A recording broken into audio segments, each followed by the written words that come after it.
I am being watched. Welcome everyone to Male Fuzz TV. I am Peter, and today I'm going to be talking about Person of Interest, Season 3, Episode 15. It's called Last Call, so spoilers for the episode as always. And this was a fun one. This was a cool idea for a gimmick, effectively. And I'm not even talking about Finch being the main on the team this episode. You know, he's the one who's actually close to the I was about to say suspect, the person of interest. He's the one that gets close to them, actually interacts with them. He's undercover at the 911 dispatch center, accepting the 911 calls, right? He's there doing that, which they do point out a couple of times is not all that dissimilar to the kind of thing that he's normally doing anyway on Team Machine.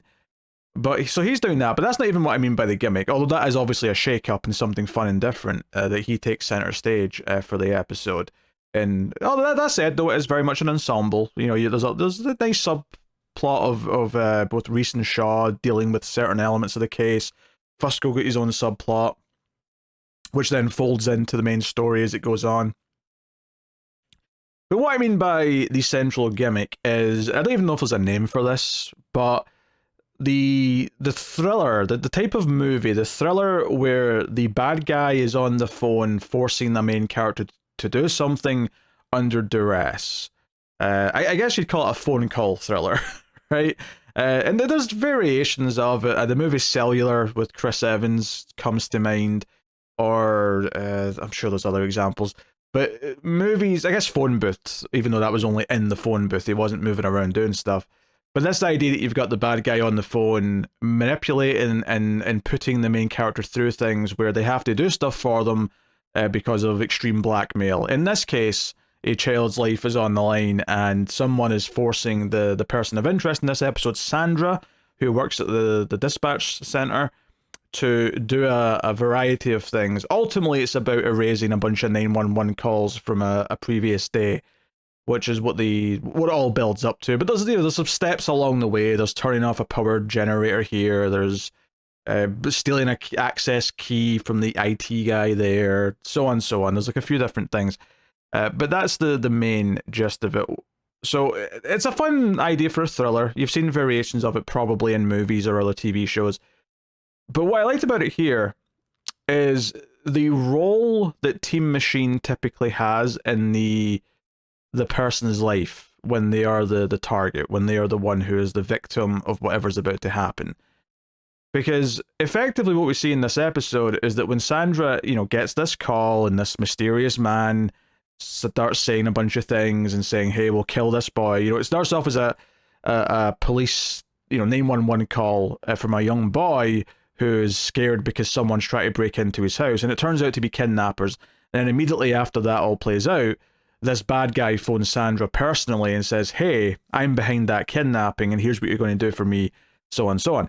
Right? And that's, from there he starts giving her instructions saying, if you alert anyone that I'm doing this, I will kill the kid. If you try and alert the police, if you try and end the call, if you do anything suspicious that I don't like, it will result in the kid's death, right? So that's kind of like what the episode setup is once it gets all going. What I love about that is that as it goes on, we see her at least once or twice try and get around those rules, right? She's in this position where she's in this predicament on her own. She feels completely alone.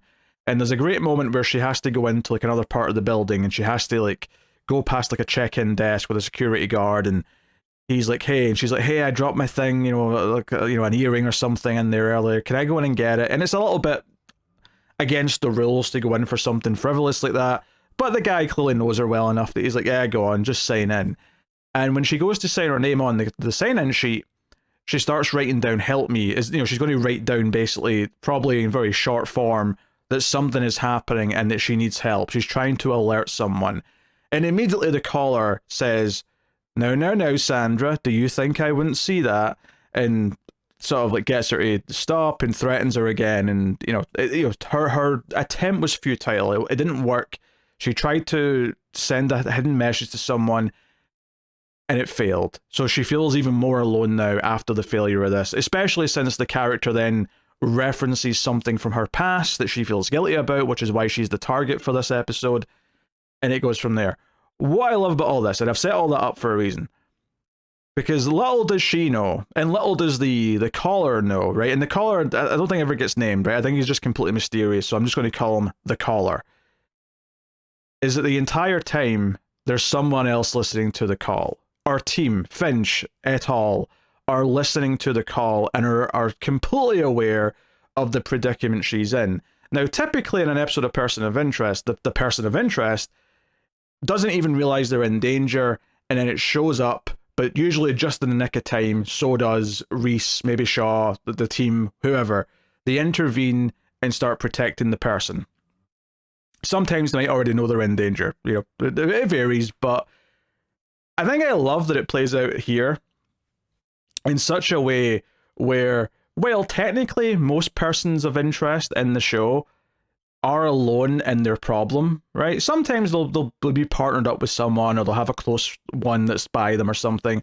But for the most part, they're kind of dealing whatever the problem is on their own, either because it's something that's directed at them personally, or because it's just something that only they're, because of their job, because of their position, whatever, they're the target.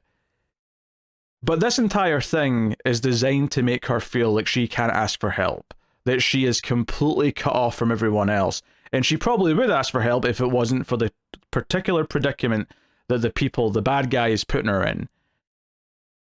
So often, Team Machine acts as this kind of like angel, this deus ex machina, if you will. And I love that I used that phrase, given the show's about an AI. But anyway, this deus ex machina who shows up and acts as a savior and saves the day for the person of interest, right? That's normally what happens. I love that in the context of this episode, she's trying to pass out a hidden message to someone else to say, hey, this is going on, I need help. But little does she know that the people who are going to help her already know, and they're already listening, and they're already involved in the call. This private call that's been hijacked by this bad guy has already been hijacked by Team Machine. Someone's already in a place to help her. And I loved the mechanic of that. The idea that they're sort of like running around and trying to help her. Finch is trying to help her more directly, especially the scene where he comes in the room behind her, and he's obviously hacked into the call and he mutes the audio so that the bad guy can't hear him. But he's like, hey, I figured this out. There's a camera in your headset. That's why I could see what you were doing before.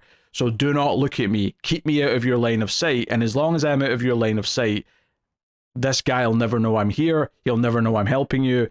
He won't know you're breaking the rules. And then tries to help her that way, right? Which is also just interesting in that normally in a Person of Interest episode, once Reese, usually Reese, maybe it'll be Shaw or Finch at some special occasions, but usually it's Reese. Once they get involved and directly contact the person, from that point on, they tend to be kind of buddy-buddy or constantly in scenes together. In this episode, the main character of the episode, Sandra, is kind of still has to go alone a lot of the episode, and it goes maybe a bit longer than normal before she's even aware that someone's trying to help her. And then even when she does know someone's trying to help her, she's still kind of on her own by and large and has to go and do things for the bad guy and can't be seen with Finch or anyone else. And there's obviously a moment where she forgets about this and walks in and sees Finch sitting there, and immediately the bad guy's like, oh, hey, who's that? Who is this? You're breaking the rules, Sandra, and starts asking questions. And it kind of, that's when the big show of like, hey, we've got explosives, and they set off a little explosion across the city. So they know they're serious, and it's kind of this threat saying, hey, the boy's got one of those strapped to his chest. Next time you break the rules, that'll happen. And, it goes from there. But I really liked the more kind of because fundamentally this episode sets up this new bad guy, this new mysterious caller, who we don't know who it is by the end of the episode, and they're still at large by the end of the episode. In some ways, it feels like a slightly different take on how Root was introduced, and that we introduced this villain who's very good at covering their tracks, right? They've been able to like bounce their signal around. Finch can't figure out who it is. This is the first time that he's ever lost, he says at the end of the episode, and he's like, I'll be seeing you again. It kind of ends in that ominous note, which was really what made me think of Root, because that's how Root's first episode kind of ended. Long before we actually saw who Root was, we just knew there was a hacker doing stuff. And that was kind of the idea, is that Root was like an evil hacker. At the time, obviously she's a bit more, you know, shades of grey, anti-hero now, but at the time, like, she just came across as an evil hacker, and it's set up that she was the opposite of Finch. I feel like this is like doing that, but it's not a repeat because it's more specific. Now it's, no, this guy is literally the opposite, or the evil version of Finch, because he's making the calls, he's keeping himself secretive, just the way Finch does, but he's doing it for bad reasons. He's doing it to make money, and you know, and the plot obviously all ties into what Fusco's plot is, which is that there's this dead woman who's shown up, and Fusco's helping this young detective with the case. Fusco's frustrated because everyone's asking him for advice, because ever since he brought in Simmons, he's been kind of seen as the hero of the precinct. So they're all coming to him with their questions, especially this young guy. And I don't think this young guy is going to turn to be a bad guy, just because I feel like we did that already earlier in the season. He seems genuine, but he wants help with the case, and they look into this murder, and it's this woman. It ends up being her 911 call that is trying to be erased, because the person who murdered her was her boss, who's rich, and his wife found out, and they're basically trying to cover his tracks by paying someone to do this. I suppose, to be fair to them, they don't know that there's a whole kidnapping plot involved to erase the 911 call. Once Fusco mentions that to them, they do kind of immediately go, oh, wait a minute, we feel quite bad about that. We didn't want to put a young child in danger. We just paid someone to get rid of a 911 call. Like, what's all this going about? So that's the other interesting element of this, is that basically at the end of the episode, the bad guy basically says, hey, Sandra, stop what you're doing. You don't have to do it, because the people who hired me for this have basically broken the contract, so I'm not doing it anymore. And there's still threat. The threat then comes from the fact that he wants to cover his tracks and has an assassin come try and kill her, as well as tries to blow up the kid. And obviously Reese and Shaw have sort of separated from the party this episode. I did like the touch, though, that they actually go to help the kid before they even know it's got anything to do with the number. They just hear the 911 call, this kid's scared, there's men breaking in, and Finch just says over the earpiece, hey, I know it's not our number, but like, the police are kind of far away from him. And, Reese and Shaw, without hesitation, are just like, yeah, we're on our way, like, we're going. Like, that was a nice little heroic moment, and they have a few fun moments in the episode. They're definitely C-plot material, because, Finch and Sandra are the A-plot, Fusco's the B-plot, and then Reese and Shaw very much are the C-plot. But there's some fun stuff. It's them beating up bad guys. There's a whole jokey bit where Shaw walks in after Reese has, like, knocked out an entire bar full of gang members or whatever, who kidnapped the kid, but they're just hired by whoever this mystery man is, the evil Finch, the caller. I've named him about 4 different things so far in this review, but I don't have an actual name for him yet, so I'm bouncing around. I don't know what to go with. So yeah, the main premise of the episode is a lot of fun, and it leads to a lot of good little moments. If anything, if I had a critique, honestly, it's just that I almost wish there was more of it. I wish there was more playing around with the idea of like Finch just like being behind her and helping her sort of out of her line of sight, and like feeding her extra information that the bad guy can't hear, or just, really playing with the idea of we have to, like, I wish there was a lot more playing around with, oh, we can't let him see specific things, so she has to really think about her movement and what she's doing and all the rest of it. And of course, like a lot of good person of interest characters, to tie into the themes of the main characters, we have guilt, we have redemption. Turns out that Sandra, when she was babysitting as a teenager, the kid she was babysitting drowned, and she was found innocent of any wrongdoing, but has always felt guilty about it, even though it was a tragic accident. And that's kind of what the bad guy's playing on, is the idea that she's guilty about a kid dying, so if they put a kid in danger, she will be especially receptive to help, or to follow orders, I guess. So, I think the main premise is good. The character of Sandra is pretty solid. I think, I suppose the risk of having an episode like this where the guest star is on their own a lot more, where they're going to the different rooms, logging into the computers, talking to the bad guy, pleading for help, all that stuff. And eventually having kind of an emotional breakdown with Finch, where she kind of admits what her past is and what went on and why she's going to do whatever this bad guy says, even though erasing a whole day's worth of 911 calls is really bad for, later judicial purposes and whatnot. It kind of hinges on her not sucking, right? It hinges on her not being a terrible guest star. And to be fair, she isn't. Right? She's perfectly solid. She handles the material well enough, and they do a good job of making you like her, because at the start of the episode, one, she kind of has a bit of camaraderie with Finch and says, "Oh, you're quite good at this, Harold." As he's like, there's a whole comedy bit where some guy's calling about someone breaking into his car, but the joke is that it turns out to be squirrels and whatever. But we see her deal with a crisis. We see her deal with a call that another employee is struggling with. It's someone who's trapped in a car that's sinking in water. And Sandra keeps her cool. She takes the headset and she talks the woman through it, tells her to kick out the window where the weak spot of the window is, that her high heels are going to help her, and yada, yada, yada. And she sort of keeps cool and saves the day. And it's the sort of thing where, she helps people. She gets calls and she helps people, which is kind of what Team Machine always do. So it makes it very easy to kind of, one, immediately be on her side and understand her as a character, but also why Finch might see some camaraderie with her. And then just how it ties into the overall theme of the show more than anything else. Another theme that maybe you could even talk about here is this idea that data on a computer is, potentially... this whole episode's about someone trying to get to the information stored from these calls, right? And this entire show is about our main team getting numbers from a machine. I don't know, there's something there, I suppose, about comparing or worrying about the idea of someone, because so much of the show has been Finch worried about someone getting to the machine or someone getting control of the machine. And this episode's kind of showing what happens when someone almost did get control and just start erasing things from the 911 memory banks, or whatever you want to call it. I think there's something there to think about thematically for the show, for sure. Obviously, the big thing here, though, is mostly introducing this new villain. I would say that, I didn't necessarily think we were due a big new villain, but I think one of the things that this show has consistently done over its 2.5 seasons at this point is that it's showing a willingness to overlap a lot of the different villains who are fairly separate.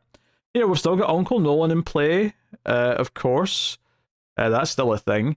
But, there was a time when we were juggling him, HR, we were juggling Michael Kelly's character, whose name I've completely forgotten at this point. But, and even now, we've even got that group that, again, the name I keep forgetting, the group that keeps messing up and not accomplishing anything because they're useless. But, the show has been very comfortable juggling multiple villains. And it's the sort of thing that I think most shows, I would maybe look at that and be concerned. But at this point, though, they've kind of proven that it kind of works the way they do it. Especially since sometimes they feed into each other a little bit, or you'll get like a problem with two of the villains at the same time, and it leads to some good dramatic stuff where they have to prioritize, they have to pick and choose, or whatever. So yeah, it has been a couple of episodes since we've seen Root, so I am curious to see what she's been up to. I know we got like a tease of where she was going and what she was doing, but actually what she got up to would be quite interesting to see. Just to talk a bit more about Fusco, because I do think it's interesting that he's definitely in a very new position in the show at this point. Ever since Carter's death, it felt like that entire stretch of time where Reese would belittle him kind of came to an end, and Fusco kind of fought for that. He kind of said, no, hey, I've been a good person, and that's largely been because of Carter, and I talked about that a lot over those episodes. It's interesting now that he is just part of the team now. He does have a camaraderie with all the members pretty much, and not that Finch or Reese is giving him pats in the back or anything, but there is some nice moments here where Fusco, of course, is achieved all this respect at his day job, and he's busy with all that he basically tells Finch to leave him alone because he's too piled up. He just doesn't have time for it.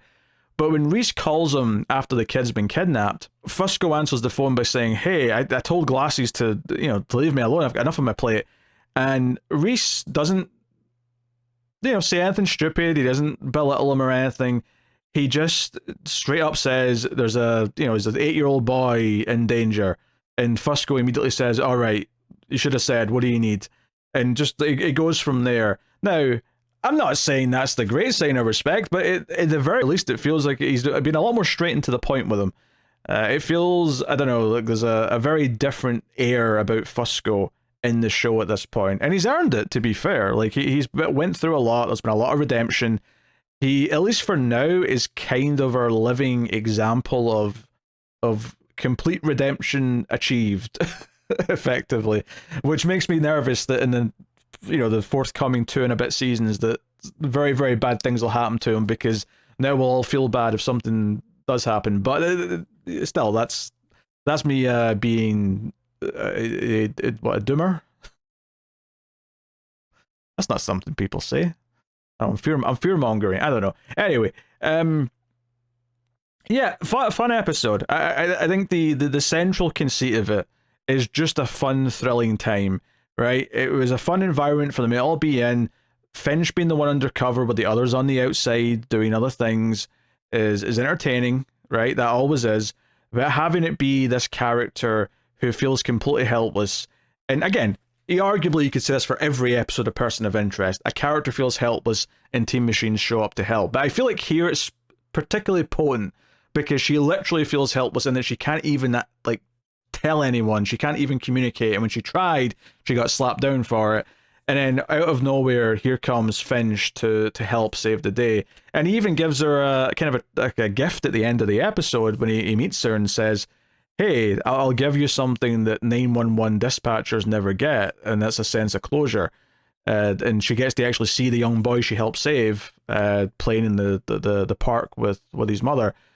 Seems like the parents never knew he was in danger, at least during the crisis. I presume that the home being somewhat ransacked and the door being kicked down is something that they're going to have to see, but we never get to see what they were told or what they thought about that or what the outcome was of that. I guess it would have just messed things up because we'd have had to have dealt with it. So we just, presumably that happened off screen and we just sort of move on from there. I will say there was a character in this that I was convinced was not convinced that they were the bad guy, but convinced that they were a red herring. And I guess technically they're still a red herring, but I thought they were going to be more of a red herring where we actually saw them again. And that's when Fusco and the young detective go to the victim's place of work, right? This woman who's been killed. And this guy shows up. He just shows up at the door of the office, says, hey, I thought she was mugged. Why are you guys searching here? And he had potential killer flashing above his head the second he opened his mouth. The way he talked, the questions they asked, everything was suspicious.